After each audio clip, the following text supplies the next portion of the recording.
புனித John Maria Vianney எப்படி இறந்த ஆன்மாக்களுக்காக ஜெபிக்க வேண்டும் என்பதனை நமக்கு அழைப்பினை கொடுக்கிறார். பிரியமானவர்களே, அவர் தன்னுடைய மறையுரையில் இப்படியாக சொல்றார். என்ன அப்படின்னா, இறந்த ஆன்மாக்கள் அவர்கிட்ட பேசுகிறாங்க. அந்த ஒரு தரிசனம், ஒரு காட்சி அவருக்கு கிடைக்கிறது. அந்த காட்சியில் என்ன அவர் பார்க்கிறார் அப்படின்னா, பெற்றோர்கள், இறந்து போன முன்னோர்கள் அப்படியே அழுது புலம்பக்கூடிய ஒரு நிலை.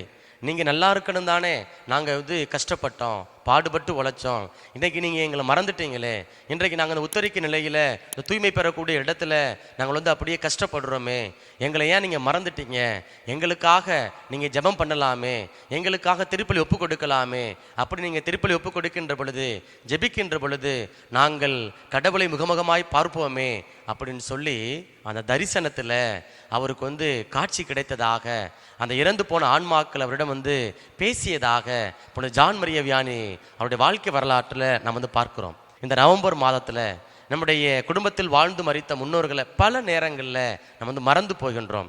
குறிப்பாக அவங்க இல்லை அப்படின்னா நாம் இந்த உலகத்தில் இல்லை. நம்முடைய வளர்ச்சிக்கு, நம்முடைய உயர்வுக்கு, அதே போல் நம்முடைய வளமான வாழ்க்கைக்கு நம்முடைய முன்னோர்கள் ஒரு கருவிகளாக, ஒரு வழிகாட்டியாக நமக்கு இருந்திருக்கிறாங்க.